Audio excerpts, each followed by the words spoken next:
this, when you introduce yourself after we have some updates, I want you to give me one thing or one idea that you can accomplish in the next 2 weeks related to remote work. So it might be something you're already working on, might just be an email. Just think positive as to one thing you can do to jumpstart something in your community. From that, I'm going to turn this over to Tara. Just background, this group, we're very informal. We're supposed to meet quarterly, but the Next Gen project kind of, that came up with broadband and workforce. And so we're still kind of trying to figure out where we fit. I really am trying to just stick to the remote work area. It's much broader, but if we focus here and let everybody else do their thing, then maybe we'll all fit together. At our last meeting, or I guess through the process that we've gone, we've looked at a lot of different training programs. We've looked at, the one thing that keeps coming back is how do we market our communities, and we've struggled with that. So if anyone has any great ideas, we're welcome you to share those. But one thing that came up, and this was mentioned way back in Havre, Paul, 2 years ago, Janie Morrow said, there's this great program. It's called ROI. And so we've been learning a little more about that. Tara, I'll turn it over to you and let you tell us who, just show of hands, who knows what ROI is? Okay, Tara, you got a little educating to do. Okay, so the ROI is the Remote Worker Certification Program it's a class that is put together by Utah State University Extension. And it's a 4-week certification class for anybody to take. And they are offering other states to become an affiliate of that program to offer it in their state. So you take the class 4 weeks, and then you have the certificate of that you are,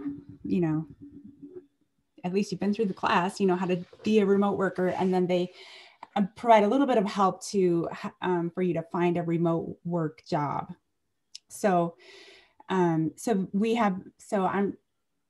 Let me just tell you what we're thinking. If you guys have, oh, hi, Nassan. If you guys have any questions specifically about remote work, I can go into that, or the remote work program through Utah. So just the update that I've got for you is that, my name is Tara Mastel, and I am with Montana State University Extension. I am the Community Development Program Leader and the Associate Specialist there. And my background is in economic development. So this is, I was aware of this. And anyway, so 6 of us from MSU Extension went through the Utah class in January, 6 of us from Extension, and lots of other people from Montana went as well, some economic developers and some folks from Department of Labor. And so the question was, does Montana State University Extension want to become an affiliate and be that official affiliate? And it sounded like there was interest among economic developers in having Extension be that affiliate, because we would bring that credibility from the university. And after we went through it, our director, Cody Stone, decided that yes, he would like to, for us to become an affiliate. So that they just made that decision last week. So we are moving forward. We met with Utah last night.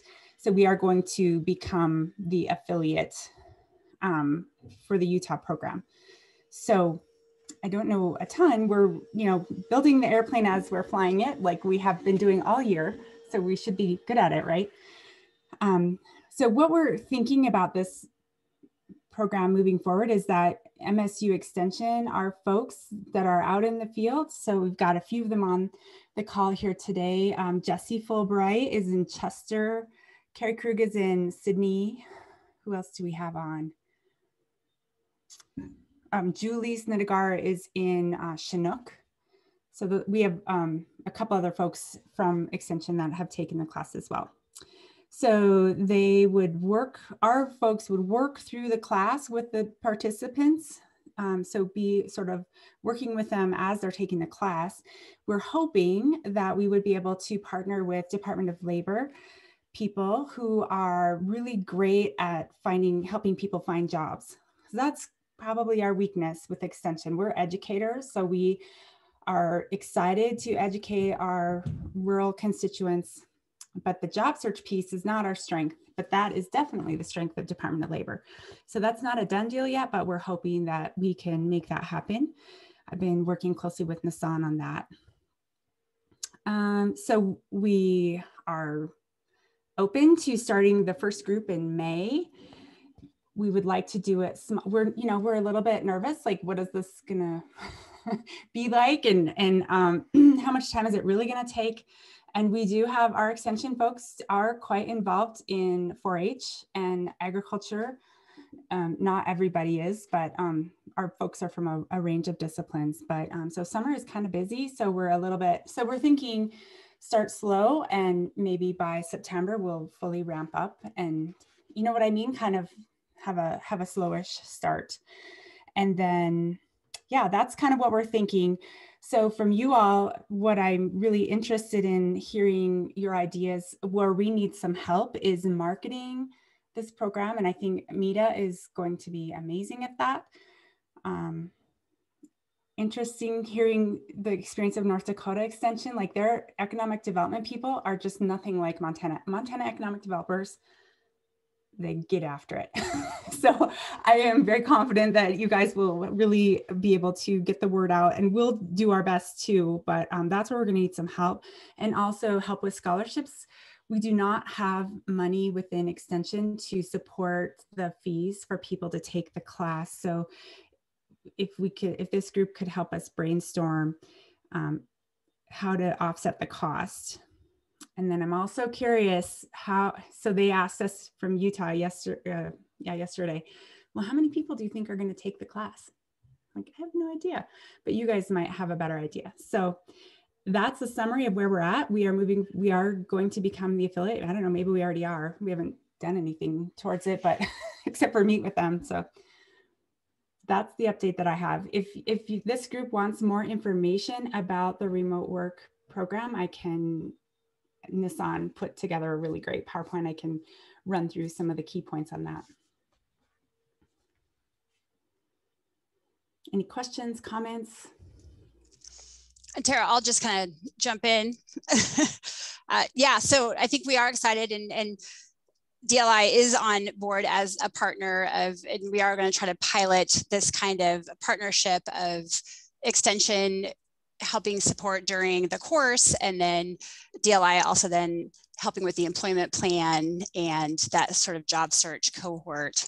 And the real value, one of the real values of this program is that the cohort model, the bringing people together in a cohort remotely, I think you get to put your own spin on that. And as far as how many people taking the course, Utah's been really good at sort of explaining of trying to be real intentional about your numbers of program coordinator with people taking the course so that it is very personalized attention. And I think that ratio might be something like 1 to 10 or 1 to 8. And most of the other states, I think their first round, we're often just having like 5 or 6 people take the course.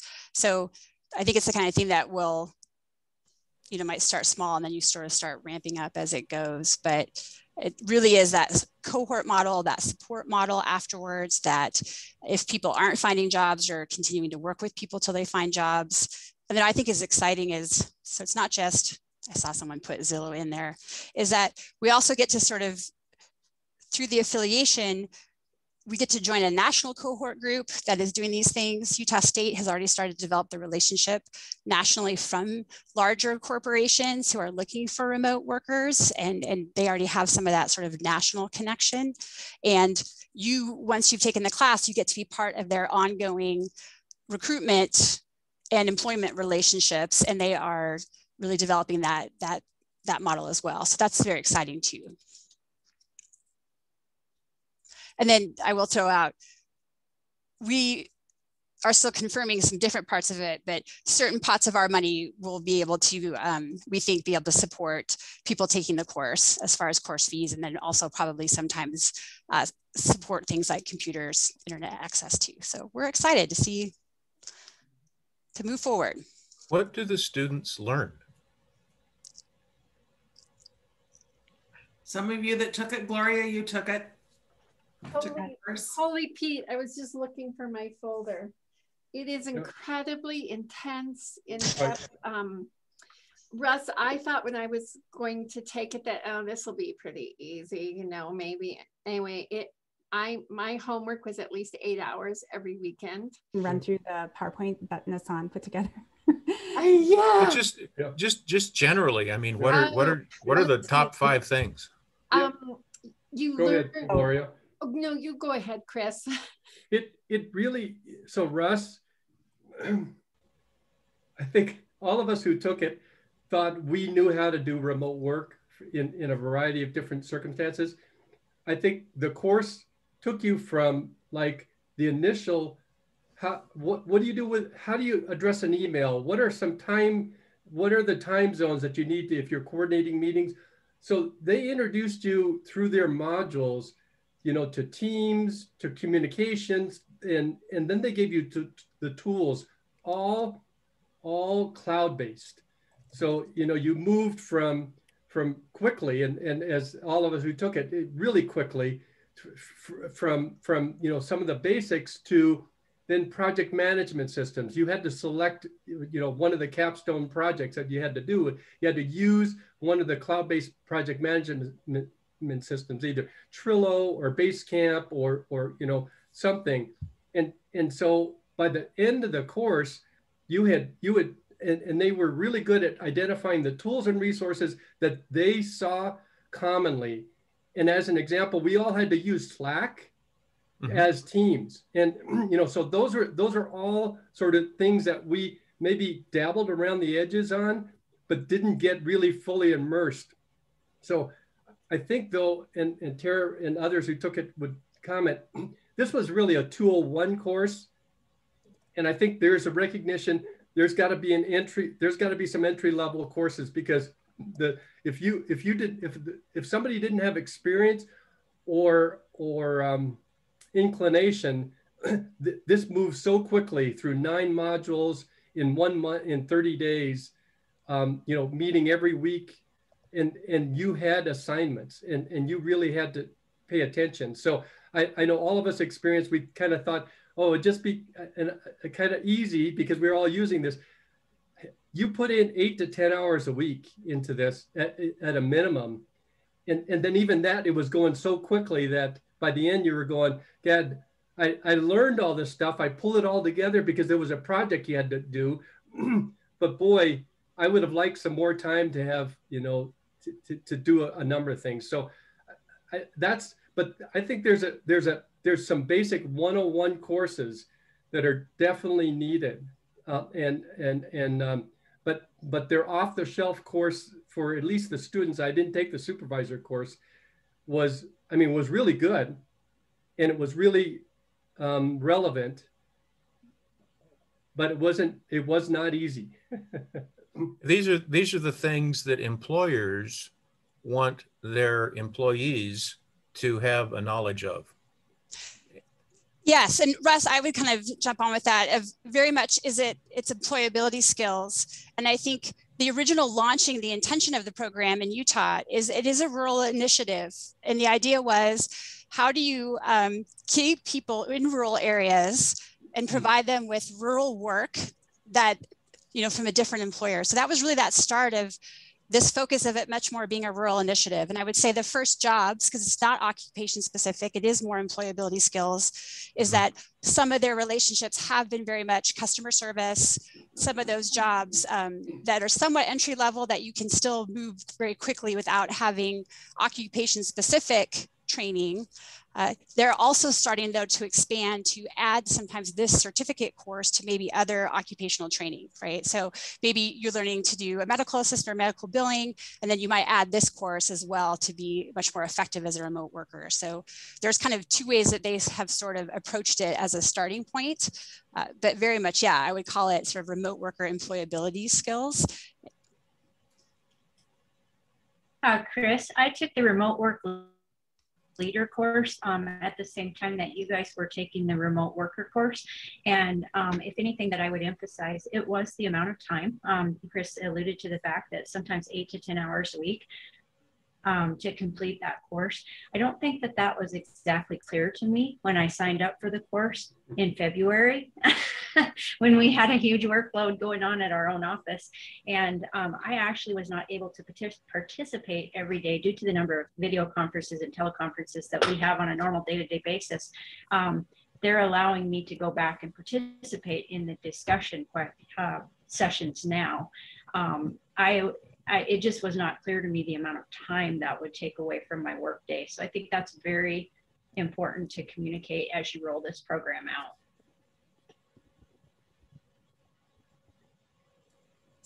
Thanks, everybody. Make sure you're watching the chat because there's been some good links in there. I'm going to call on Zen Perry from western part of the state. She's been doing some research, and Zen and I haven't met, so I'm sorry. I'm just going to call on you and just see what you've been doing. When I look at this, the first program that many of us were aware of was Digital Works. And a lot of these programs have the basis of that program, but it's growing and evolving, and that's exciting to see. So Zen, can you tell us some of your research? Yeah, I just realized I've got total COVID hair in that video shot too. So excuse me, it's dry electricity. So I've got 20 years of experience of working remote, and I very rarely work in person. And this has been all around the world, and also in my academic career. I teach remote, I work remote, I administer remote. So this is a piece of catnip for me, but I also did that certificate, and I said right up front, it's a barrier to most of the general population, either getting to the course or staying with it because of the requirements. So I have a little startup called Trepidemics, and I'll drop stuff in the chat box shortly.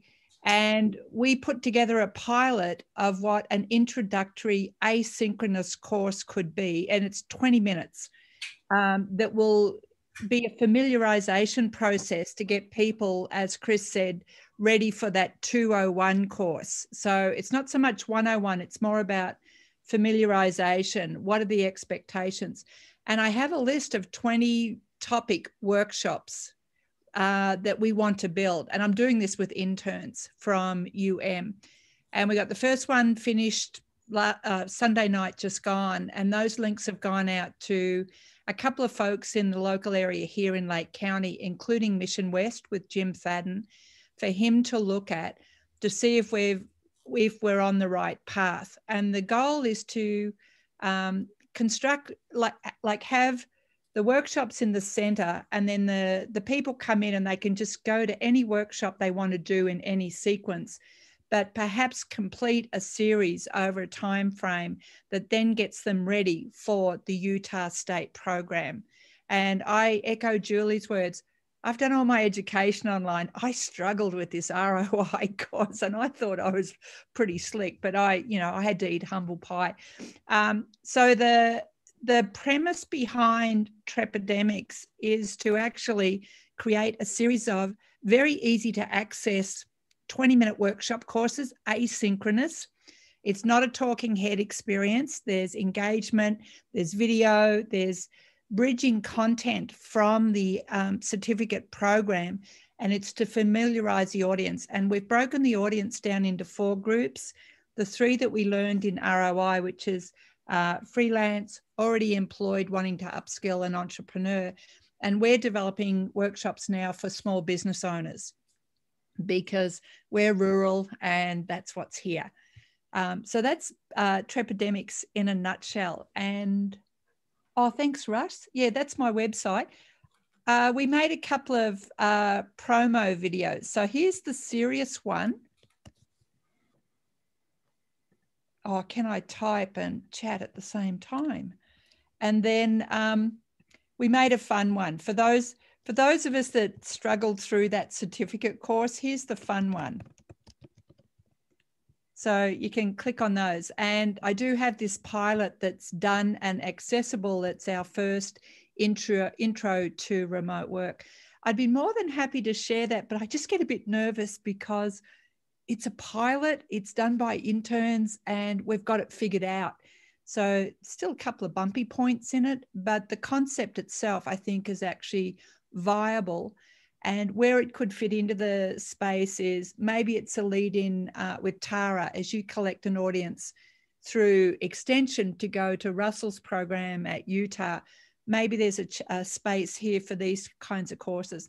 And I noticed Carl on the call too. So Carl and I had this conversation on Monday about, you know, could these courses or these workshops be a bridge to the next level?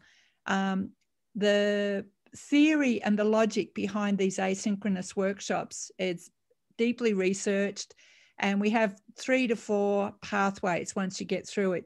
You can go to Utah and do their certificate. You can go to your local job service and apply for different jobs. You can engage with job boards and other agencies that can actually take you direct to jobs. So it's not like Utah State is the only destination. Is that, anybody ask me questions?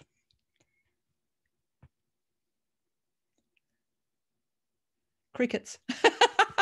There's been good chatter going on in the chat box, so everybody please take a look at that. So I think this is so exciting that we're finally putting boots on the ground.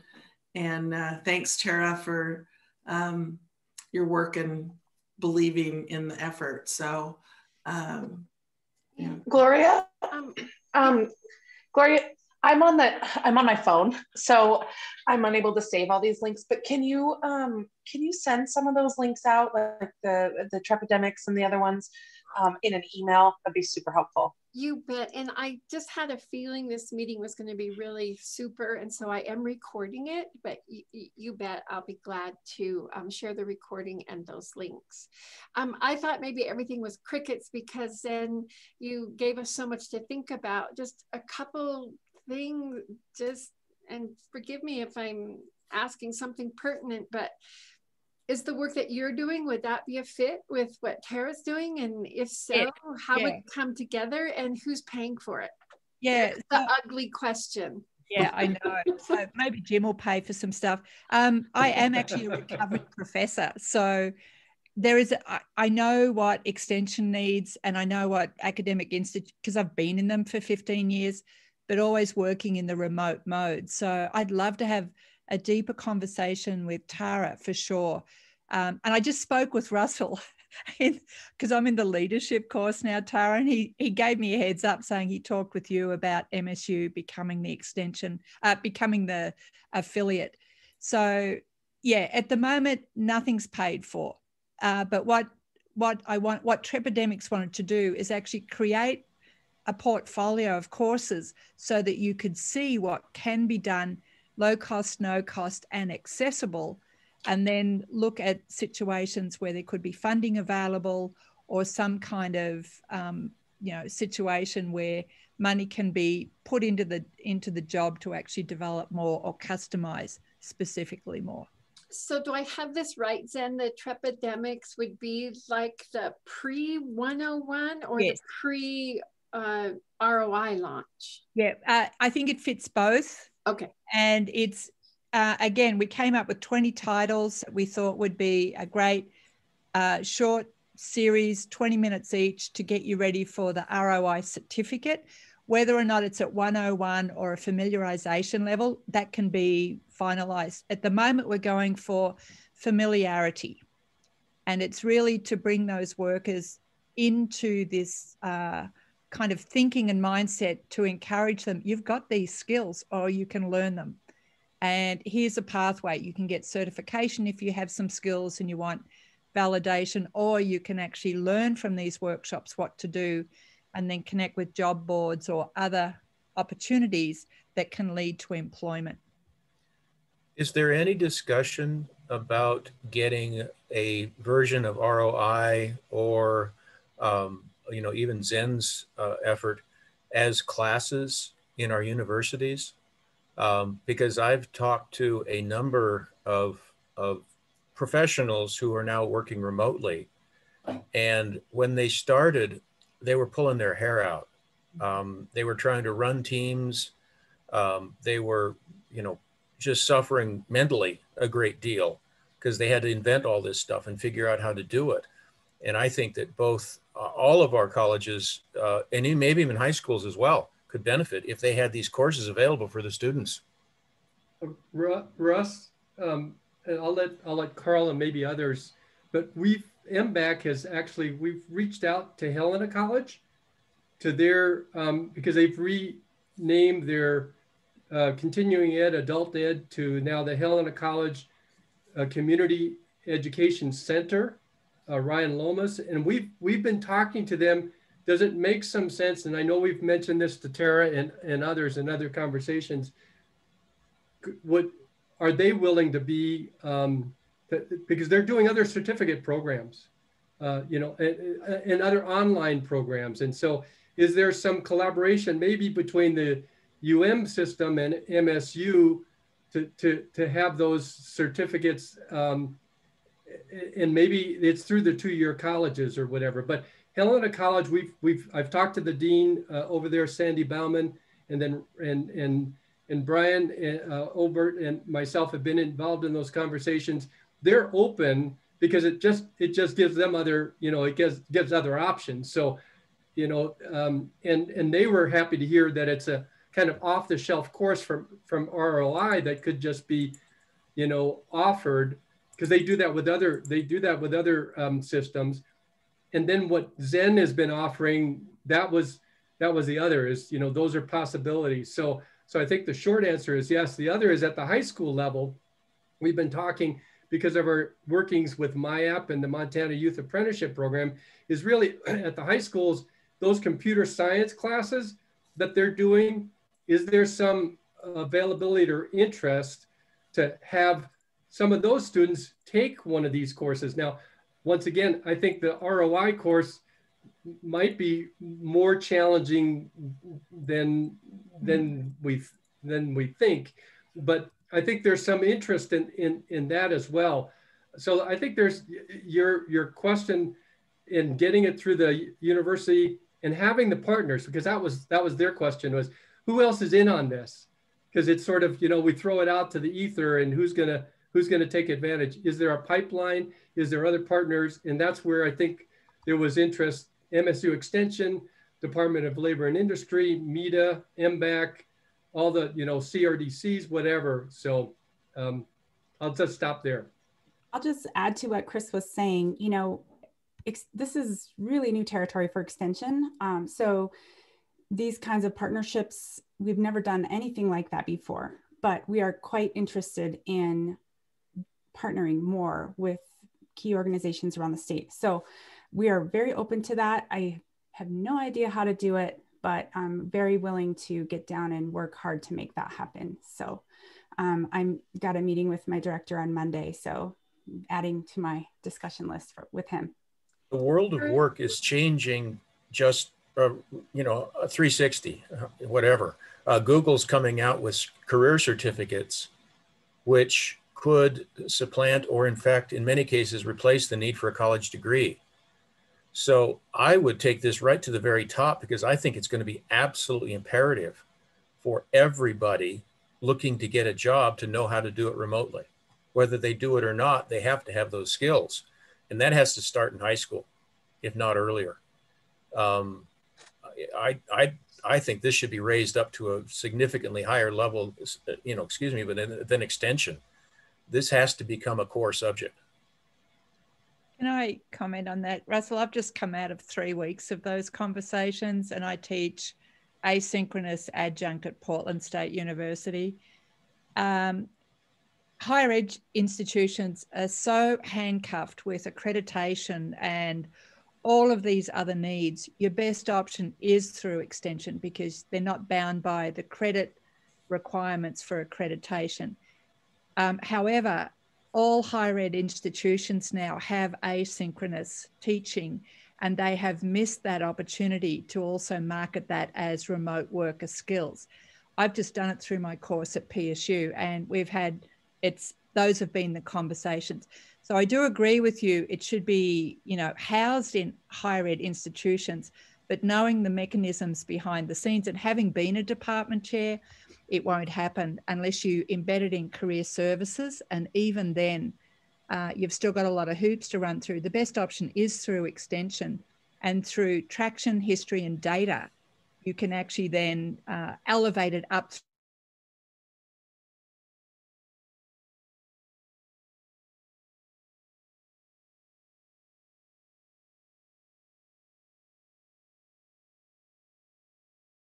different conversation. But Tara, would you agree with that, with extension and MSU and UM? So like I said before, we have not done anything at all like this. We just have not partnered a lot. That is just how I think. So I'm super open to doing it. And one of the reasons why my director was excited about doing this is that it does lead to more partnerships. Yeah. So we have just not done that. Do you know what I'm saying? We just have not done that in extension. We kind of stay in our lane, and we have a very robust program in Montana where we have people in every county, representation in every single county in Montana. So that's our strength. So this is new and different, and I am very excited to work on that. But I'm just saying it's new and different, and so it might be. I'd ask Wadette out to lunch. Well, yeah, I mean, Cody, my director, Cody, reports to Wadette. He sees her all throughout every week. So, and that's another reason why he wanted to do this, because he didn't want to have to explain to Wadette why an extension program is being conducted by somebody else. Can I jump in there, Tara? I mean, I'll just say, so I'm not steeped in the rivalry between the two universities. I mean, I wear blue to these meetings all the time. So I'm totally on board with you to partner. And I can't speak to the details of all of what UM is doing in terms of kind of this remote, not just remote work, but asynchronous activity, but Accelerate Montana. So Morgan Slemberger has been doing this now for a couple of years with the PYP, or the Women Entrepreneurship Program. So we have some experience in it, and working with, online credentials of different types. So I think, Russ, to Zen's point, in a way, I would agree with her in a sense that, although I think you're exactly right, this is of importance that needs to go up the chain. If we're going to be effective, it's the folks on the ground in the counties that are going to get it done. So I'd totally say, let's see if we can do it with inside, like an Accelerate Montana, Tara, and extension, and see if we can put together some courses, whether it's like using Zen's models, tapping into the Utah program. I also say that Mike Braun at the business school here at UM has been working on a corporate training in the last 9 months, I guess, really taking what we've been doing at UM in partnership with ATG. I don't know if you know of that, this all in Missoula kind of program where it takes graduates from any department, history, doesn't matter, psychology, and trains them up within the skills that they need to be hired on at ATG to know basically the Salesforce model and to fit them into the skill sets they need. And that's been a very successful program. They've hired everybody out of that program. I think they're on the 3rd cohort or 4th cohort now in the last couple of years. And the attrition, folks leaving the program, has only been in a handful of them. So they're extremely excited about that. And Mike's just trying to scale it up to look at other industries like the medical industry and so forth in Montana. But I think with Chris, our conversation, I see Brian's on too, some weeks ago, that if we could take that and sort of make it also really speaking to those folks that are looking for remote workers and understand what kind of training they need, we might be able to tailor this. And I'm not in the position to sort of offer Accelerate Montana to doing that, but I think we're in a position that we're close to maybe being able to partner with you all and folks like Zan that are actually putting this stuff where the rubber meets the road. So I'll just stop there and say, I think I'm excited about partnering on this. I think it speaks a bit to the entrepreneurship thing that I have to try to build, because when you have these skills, you're a better entrepreneur in rural Montana. I think you're just better at building a team that's remote and to start a business. Or you can work with corporations. And I think people that start working with a corporation remotely are more likely then to say, oh, I could start something on my own remotely as well. So I totally say, I'll raise my hand and say we're on board. And Gloria, I've been thinking about your charge at the beginning, like what's the one thing we can do at the end of the next couple of weeks? I haven't come up with it yet, but I'm thinking. I think if we just had somebody who had some experience or in talking to people on the Board of Regents to start making them more aware of what this opportunity could be, but I just don't know where to start. So Russ, if you've been following local press, there's a few people that needed Senate confirmation this time that kind of went by the wayside. I am one of those people, so I am no longer on the Board of Regents. But you know them all. Well, I do. yeah. I do. I'm happy to help. Yeah, and you know, I think that again, and I'd like Brian to jump in on this because so this is really exciting, Tara, what MSU is agreeing to do. And Nissan, this is really exciting that DLI is willing to do what you're willing to do. I think what the economic developers, and I know this much, okay? So Brian could, is get the job connections, because that's you know, the coding experience. You know, you get all these people trained up for coders, and then you say, "Oh, go find a job." And I think one of Utah State's strengths has been they've got these regional coordinators who are then Chris finishes or Tara finishes or Gloria finishes, and they're saying, "Okay, let's help you now locate a position. And what is it that you need to do here?" And even to the extent of in those locations where they don't have great, and I saw Russ threw up about broadband and interconnectivity, is in the locations where they don't have great internet is maybe at the county seat or wherever they've created these co-workspaces. So there are some, I think there are some additional, I think there's roles for everybody here to play. On the business side, though, is if I take the course and I want to be able to find a position, how, you know, somebody helping me, because if I've never applied for a remote worker position, it's not, I don't know what I don't know. And then the other is on the business side is educating, and that's what Zen is doing, I think, educating small businesses. What are some remote work positions, you know, and even at the state, what are remote work positions that actually Montanans can take advantage of, so we can you know, so, but go ahead, I've said enough, Brian. Honestly, I'll be very clear, is we've been watching all the work that Ann Booth has been doing, trying to push this rock up this hill. How do we get to that next step? And I'm trying to be as supportive as we have been and can be, with you being our champion, and we need to step back and figure out how it is. And I think Chris hit it. How do we, and I mean, watching what Russ just said, is we have these gig workers. What is that next group? I want to ask Russ and Carl, I want to put a Cognizant ATG office in Lewistown with 7 people. To me, that would be one hell of a win for Lewistown, Montana. So need to. Yep. No, Russ, I actually absolutely disagree with you, because until somebody steps up and pulls the goddamn trigger, nobody does. Those 7 people could participate in the Missoula office. Oh, I know. And I get it. But working the small towns, I mean, Ann and I have tried to do something in White Sulphur Springs. Oh my God, we've been pushing, and I can't get any traction. If I can get somebody somewhere to win, Thompson Falls, someplace, and if Cognizant can get a name for themselves from doing that, I can spin it up someplace else. But at least in my communities, I need somebody to help me get me a win, and then we go. And I don't want to speak for you, but that's where my head is at right now.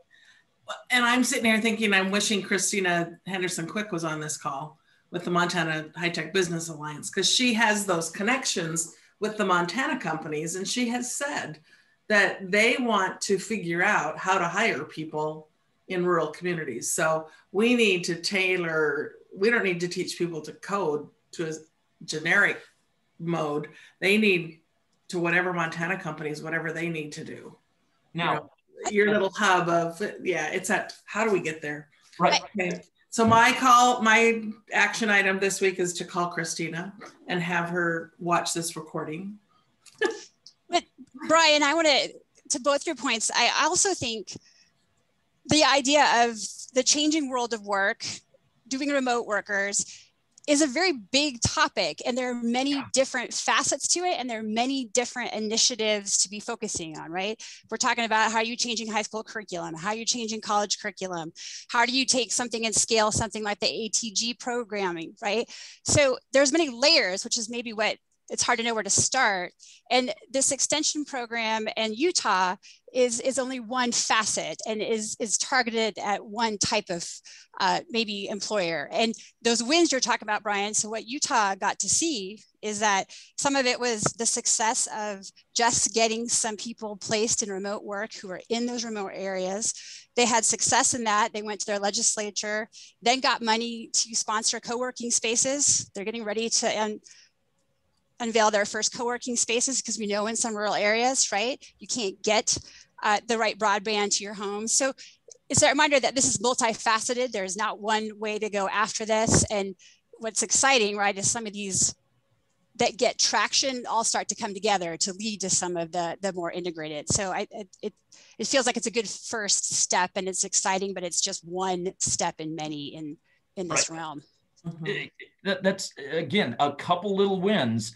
I mean, I'm thinking of Townsend right now, and we're knocking down an old gas station that had a hole in the roof and has a massive oil spill under it. And I am being roasted in Facebook for ruining my old gas station. The building right next door is primed for a co-working space. This creates the parking space for it. The MSU extension agent, who was very active in the in Reimagine Rural, hasn't really stepped up because she didn't want to get in the middle of that fight. I'll take the hit on the gas station, but let's open up that building next door as a co-working space. And here's a community that will do that. But it's that little win that I mean, the world isn't spinning off the axis right now. I took the hit on the gas station, but if I can get 3 workers in Townsend in that building that's 110 years old right next door, I could care less. I've got somewhere then. So that's the flip side of it. It's attracting those already employed workers who are now looking for a better place to live. So Russ, to be more clear, I've got a bunch of people in Townsend that are commuting to Helena to work for tech firms there or the state. I want to get them out of the state's hands. I want to steal those people from the state to stay in Townsend and make better money. That's really where I want to go. Doing what? That's what I need some help with. And that's, I mean, and that's where having the ROI skills, yes, to actually be able to work remotely. Yep. But what I was going to say was, what you need to do is, how do you promote Townsend as a wonderful place to live and work remotely, less expensively than downtown San Francisco? So, and to your question, and I'm going to have to run here in a bit, as to your question, what I've done is I've heard from a lot of people. I've had a lot of ideas. What I've got my programmers are building a map of the state, and there will be a pin for each city. And we will provide the ability for a person or persons in each city to populate the information about that city. You know, what are the normal things, but also what are the other things that somebody who works for a big company that would like to live in Townsend would need to know, like, what are the internet speeds? What are the costs? What's the availability? What's the education system like? And I had a great discussion with somebody last week or early this week, and they told me about their whole iteration of, as they moved from community to community, as they aged. They first started with no children. So they really were looking at social things. Then they got children. They're looking at the early education challenges. Then their children got a little older. They're looking about, you know, what's the crime? What's the social scene for young people like? And for adults, et cetera. So there were these stages of what they were looking for in a community. So I think communities are going to have to be cognizant of that as they build this. But what I want to be able to do is have a single place where someone who might have heard about Montana somehow thinks, geez, that'd be a great place to live, but where? I mean, you know, we've got the big cities, but what about the smaller ones? Maybe they grew up in a small Iowa town, but now their dream is to live in a small Montana town. So I'm hoping to get this up and running here shortly, but that's my contribution, and we'll have to figure out how to pay for it later. So Russ, one of the things that we just put in for with the state, this is Mary Kriegel, is a grant to the ML library to host a site that would highlight all the economic opportunities across the state. We're asking them for $85,000.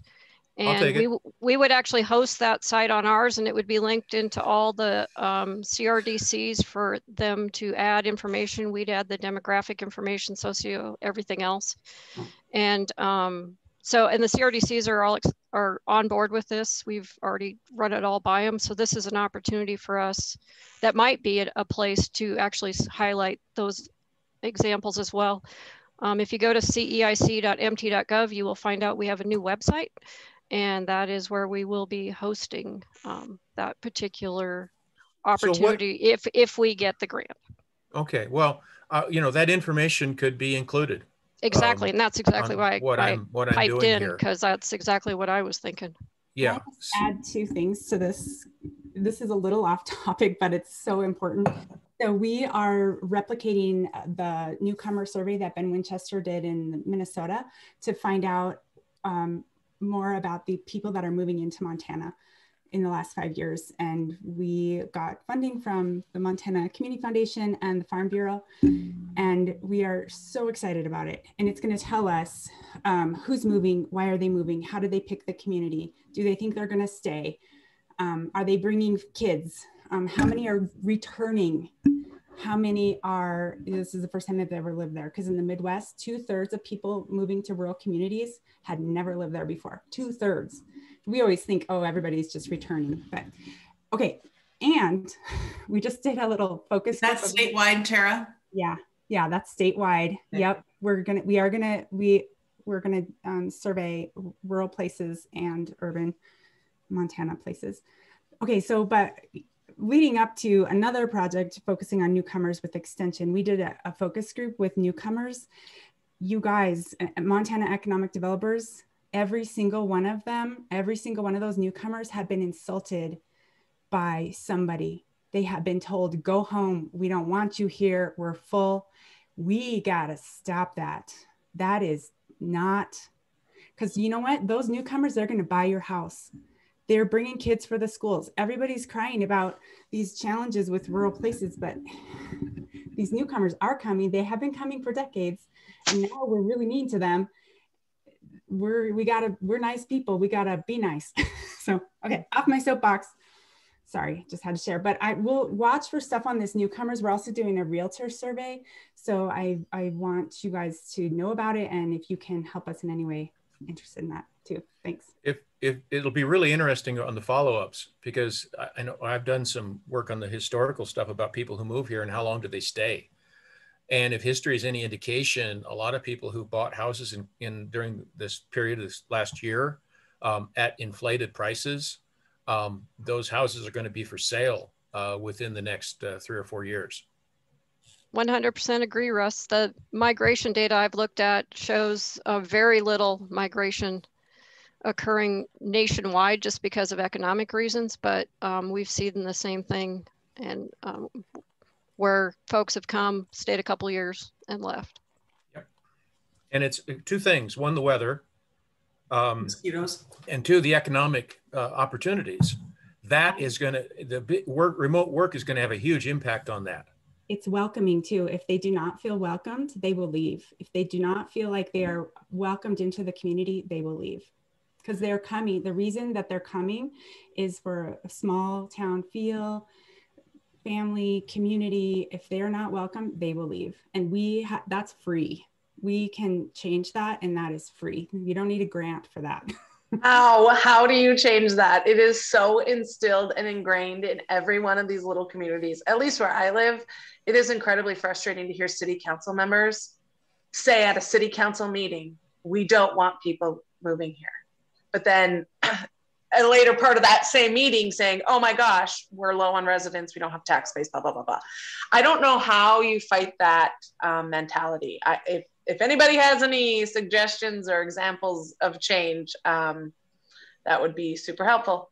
All I can say is that when we did Reimagining Rural, both the one in Harlow and the one last fall, hearing people, having somebody tell them to their face and examples of how they're not welcome, it's shock. They're shocked. They're shocked into changing their behavior. So I think information is one way. I mean, you were part of that, Tori. You saw. I mean, I saw it. Yes. I mean, it was, people were like, oh my gosh. The comments on the cards that we got back were just like, wow, they're shocked. We all live in a state that 25 years ago, there were billboards up on our interstate system that said, don't Californicate Montana. And that whole attitude is pervasive. And I think Tori's right. In some ways, even in rural Montana, it's even worse. Well, maybe for those people that are down, saying nasty things, we could offer them a trip to the train station. Yellowstone's a great marketing thing for Montana, I'll tell you. I going to what Tori was saying, though, I think that's part of why it's needed in this conversation is how do we get to the essence of why this is okay? And then the other one is I want Thompson Falls to succeed, because when Thompson Falls succeeds, White Sulphur, or specifically Townsend's going, oh, we're much better than them. How did they do it and make it work better? Paul, I remember 15, 16 years ago, the Chamber of Commerce in White Sulphur Springs saying, how do I look more like Phillipsburg? So we took them over to Phillipsburg, we looked around it, and shit, I mean, 15 years later, they're starting to look more like Phillipsburg. It's slow. Oh my God, it's slow, but that's what we need to do. A couple successes in a couple locations, and I'm looking at Carl, wherever he is right here, is let's get a couple wins. And I think that's how we're going to pull those small towns, Tori and Paul, that we have to deal with. We're going to drag them forward if we have to. I'm hoping that one of the results of my map is that cities are going to be able to see what other cities are saying and doing about themselves. And hopefully they'll say, well, we can do better than that. Yep. And it's all about putting your best foot forward.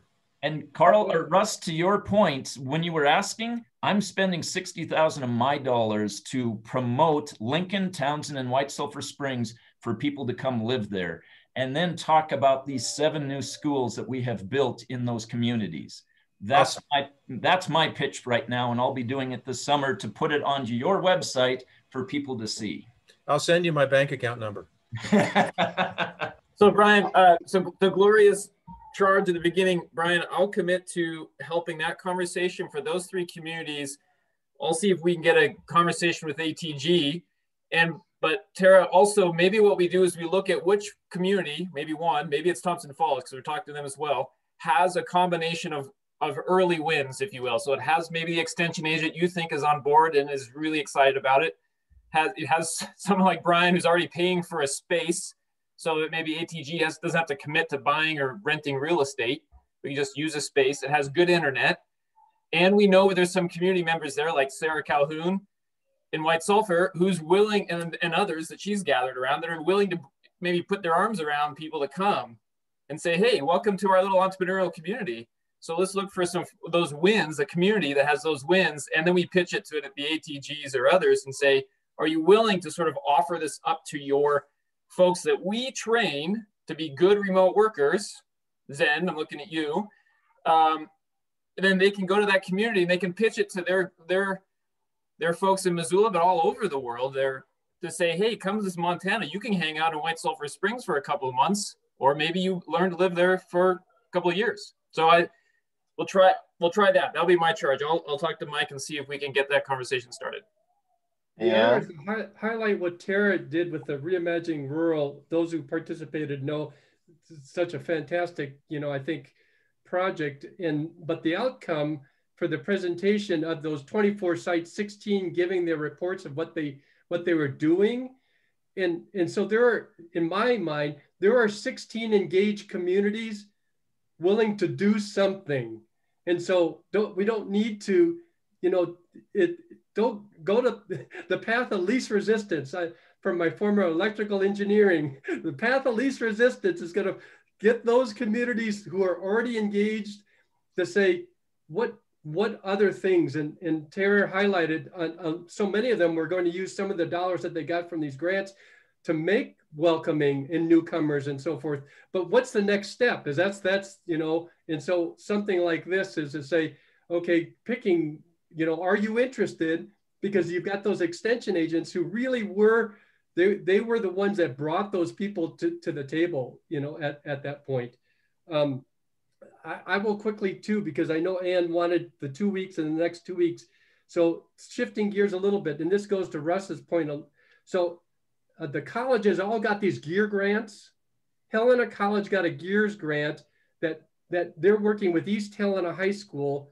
Their tech program, they're setting up the East Helena High School's infrastructure in one space so that there's all this technology resources that are in there. And the college is now going to be, instead of using the dual credit with the Digital Academy and other things, they're going to have their faculty teaching those high school students, Russ, tech courses. But it offers that opportunity, that workspace gives those high school students some experience, both for this, remote work or remote learning, like Zen has been doing forever, but it provides then also a model for them to think about, okay, if I want to go ahead and do remote work in some course there. So experiments like that, I think, should be capitalized on as well. And that GEARS, that GEARS project is right now, and I know East Helena, the superintendent who just stepped down, but they've got the new one. The principal is engaged. Helena College is engaged. They're getting sophomore high school students who are going to take, and then they're going to ramp it up to juniors and seniors. But these are these tech classes. But that sort of a learning space and the delivery gives a model to those students of what they can expect. Okay, thank you, Chris. Paul, you had. Yeah, and I know the bewitching hour is upon us, and I have a legislative call I have to jump on. Two initial thoughts here. One is we need to meet more than once quarterly. This is the most robust conversation I've had on Zoom in a while. Okay. And that's wonderful. I think we need to meet sooner than that. The second thing, and I can only speak for our organization as an economic development district, but we're sitting on some funds from the Economic Development Administration to promote remote work in our 5-county region. Okay. And it's not a small amount of money. But I don't want to create something from whole cloth. I want to partner with Tara. I want to partner with whoever has a program that's going to be the most appropriate for the workers in our region. That's also going to fulfill the employer community needs, right? Mm-hmm. So I just need, as Tara started out with, very complimentary about economic developers, and I appreciate that, Tara. We're kind of where the rubber meets the road. We got to get this money spent, and we want to do it wisely. So there was great conversation today. I'm wondering, is ROI where we want to go with something like that, or is there something the university system is doing that we should plug and play into, or is there a third option that we should be looking at? Paul, I would, just from being here and in your region and then a small community, I think the ROI is the good approach, but I think somehow we have to educate locals. I mean, what is remote work? If we could have some element to, create some buy-in and then promote the effort, but chime in on something real quick. Yeah, please, Brett. From SBA. I mean, I get this discussion. One of the things that that I've kind of learned, and I'm just looking at the data. So there's about 123,000 small businesses in Montana, according to the SBA's advocacy office. And you all probably heard the PPP program earlier this month said, oh, there's a 2-week window where only businesses with 19 or fewer employees can apply for the PPP loan. So I said, well, what does that mean for Montana, right? So I pulled that data, and between non-employer firms, 19 or fewer employees, that was 120,000 of the 123,000 businesses. That's a huge chunk of businesses in Montana. And I would contend that some of those at least need remote workers. So what about an effort to show our Montana businesses how they can use remote workers? And I think that might be scary or an unknown, especially for our really small firms, right? It's like doing something new, doing something different. I kind of think about it like, okay, I've got a business and I've got a product that I can sell internationally, but maybe that's a scary thing, right? How am I going to get it across the ocean, and how am I going to get paid, and how does all that work? This might not be unlike that. And so, even if that remote worker that our Montana business needs and utilizes doesn't live in Montana, you've all of a sudden created that relationship or that connection to Montana. And I bet you a bunch of those people ultimately are going to land in one of our Montana communities, perhaps in one of our Montana rural communities. And some of our Montana communities may not be in reach for a lot of those. Like, what about, a Bozeman business right now that needs some workers?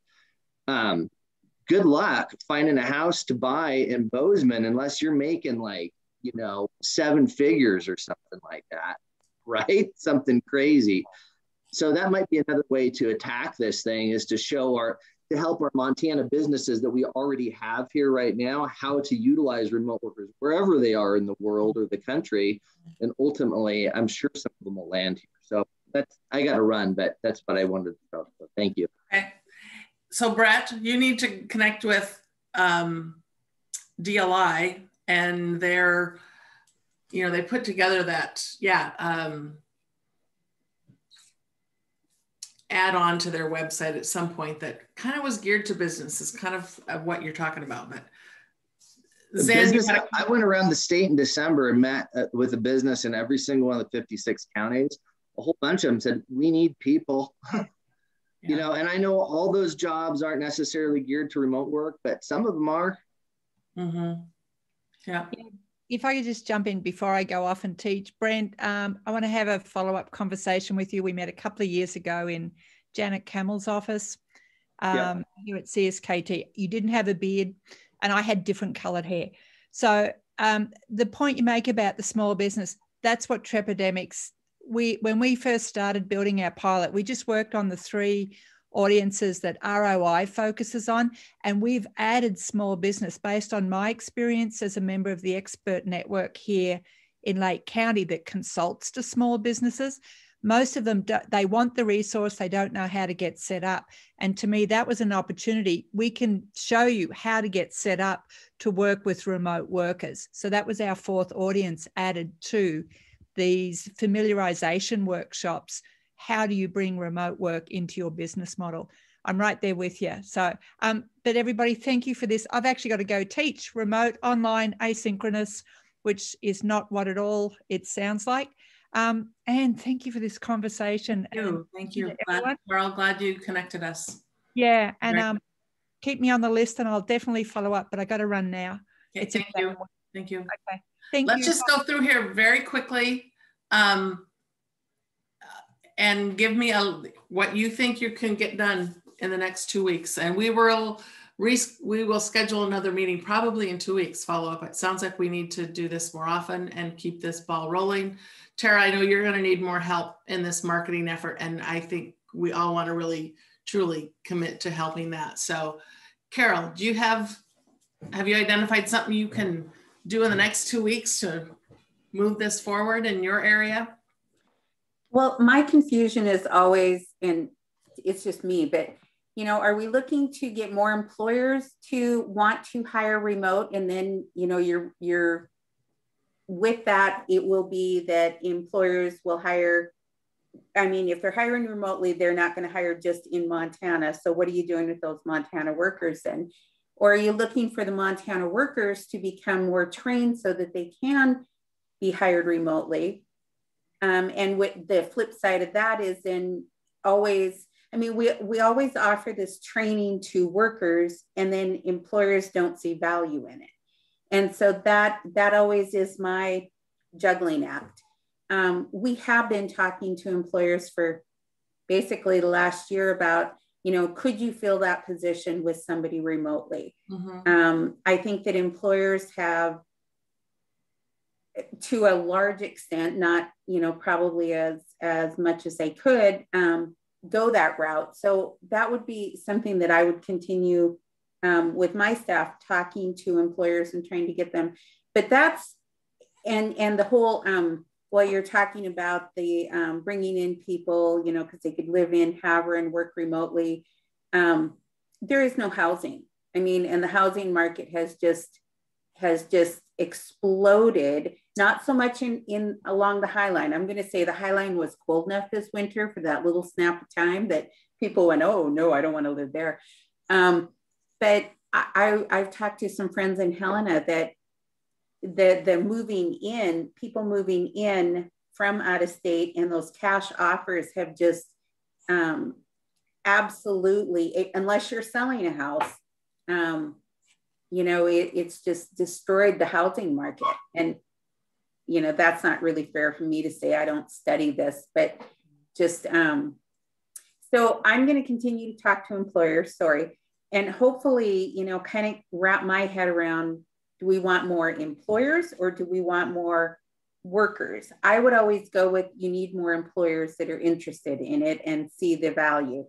I've talked to several people that went through the coursework, and I think all of them were surprised at the level of difficulty and the commitment, the time commitment. So I think it's great. I think we should do it. I think it's important. I'm just not, it's kind of like the chicken or the egg, you know, I don't know, but I'll keep listening. Okay. Thank you. That's great. That's great. Melissa, do you have anything to add? Higby?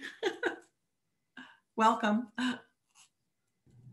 Hi. So I'm new to this, and my job, I was thinking, I copied all the links and just gonna work on looking at those and familiarizing myself with what is remote working, because I'm totally new to this. So awesome. So where are you at, Melissa? In Baker with Eastern Plains Economic Development. I knew that. Corporation. I knew you were familiar. Yeah. Awesome. Carrie?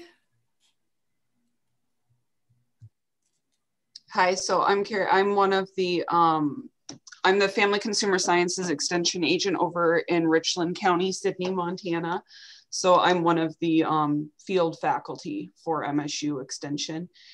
And I guess the biggest thing I'll be doing is kind of, I guess, communicating with Tara and staying in the loop with all this. I was also on the call with Utah yesterday and stuff. So just kind of getting some of those things sorted out and figured, so. Awesome. Welcome, Carrie. Jesse, nice to see you again. You too, Ann. I would echo what Carrie has to say. We're tied with Tara in conversations, and I was also a part of that Utah conversation yesterday. So we're in it to benefit, you know, our small communities and our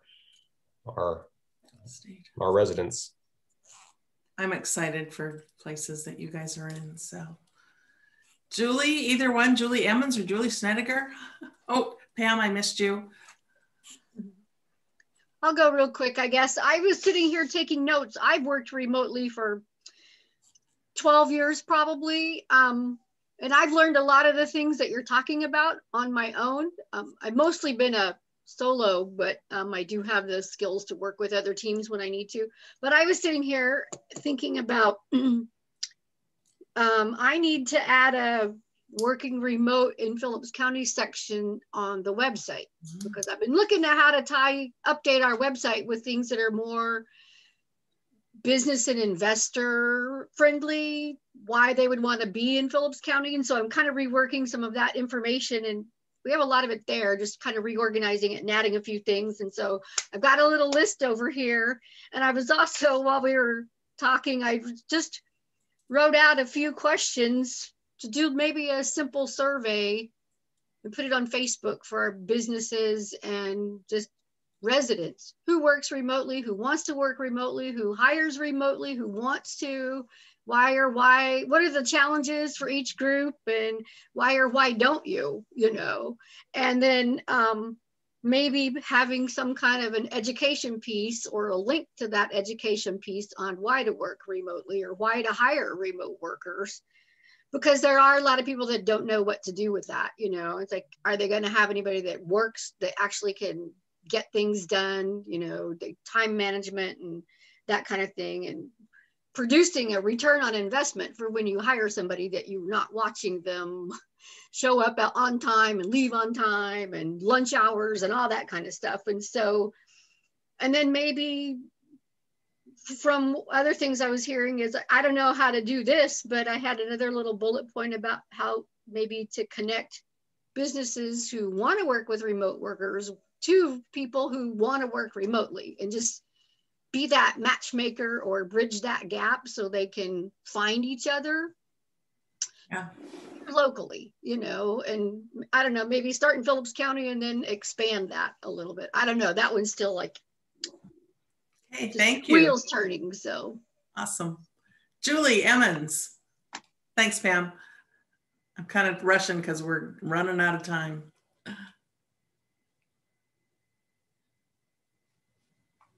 Julie Emmons or Julie Snediger, go ahead. I can jump in. I'm kind of in the same boat as Carrie and Jesse and Tara, just figuring out what we need to do and what our next steps are going to be, and figuring out as we go. Awesome. I mean, there's two of you in Paul's community and he has money. So we need to capitalize on that. So Tori, anything from your way? I know you had a couple comments earlier. Oh yeah, all kinds of ideas. So this is not something that's really been a high priority, I guess, for our organization. So I feel like I'm starting from scratch.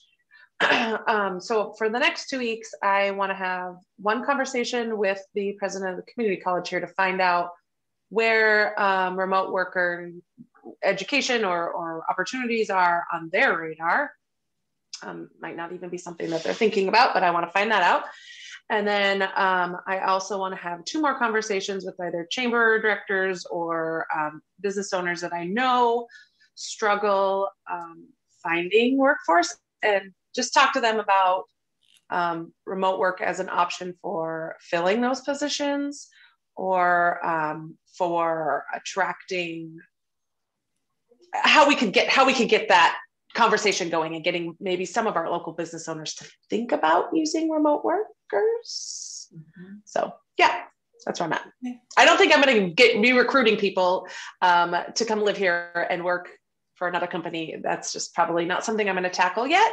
I'm going to focus on the business side of things and how we can help our business owners. Okay, everybody, looking at the calendar, I think we want to go 3 weeks and not meet. So the 8th of April. And I'm wondering what we can do to help Tara if she's planning to kick this off in May. Tara, what do you need from all of us? Like, do you need a little casual or informal partner agreement that MEDA is wanting to blah, blah, blah, and Carl is going to provide da, da, da, da, and Department of Labor is going to, I mean, would that help? And if so, we might need to meet sooner than in 3 weeks. Yeah. 2 at least. That sounds interesting. I mean, like, I don't feel like, so we need to set up our website. So we're gonna do a registration like North Dakota does. So they have it's branded North Dakota, and people will register there. So I need to get that set up so that we can get people to sign up, because they need to sign up 6 days before the first session. So I think we're gonna we'll need to do that so we can be ready for people to enroll in May. So maybe the right next thing is just if anybody knows anybody that would want to do this, like that. Tara, do you have the ability to do like a press release or an announcement so that we can all share that? And yes. I think that would help us. Once you get your site up going. Yeah, yeah. So I'll have to get the website first and then do that. And then you guys can share that. That would be amazing. Do you need help with the website? We have people, we have a graphic, you know, we have a web designer that can do that for us. So okay. Yeah. We'll have it hey, Gloria. Yes. Can the MEDA scholarship, you know, I know we're always trying to get people to apply for that. Could this be something that, you know, if somebody wanted to sign up for the ROI, could they also apply for the MEDA scholarship to help cover some of the costs? Or no? Short answer is probably. The purpose of our scholarships is to sharpen economic developers' skills. Okay. Tori, we're going to have to be a member. We're going to have a big announcement at the board meeting tomorrow about a grant that fell into our lap. So maybe some of that money can be used. Okay. I mean, it doesn't happen, right? But it did. 10,000. Yeah. Yay! Yeah, for those who didn't take the course or didn't sign up, and I'm looking, I think most who are on here. So are you still looking at the registration being like $199, Tara? Well, we're always inclined to do less with more or more with less. So I guess most of the affiliates are adding a $50 extra charge on there. So it would be $249. Okay. I was inclined, you know, we just like, oh, we can, but we wanna try to get out of that habit of doing more with less. So I think we're leaning towards that. And all the affiliates are doing that across the country so far. So, and yeah. Anyway, good idea, Tori, that it could very well be MEDA will have some scholarship money. And I just want to say that Gloria, I love your idea. I think that would be great. Let's work towards that. But right now I don't need that. My most pressing need is website, press release, getting the word out, getting a few people signed up for May. And then as we do that, we can work towards a more robust agreement of who's doing what. I'm so excited about this. So excited about all these partnerships. It is exciting. Even with U of M. No, just kidding. Especially with U of M. Okay, everyone.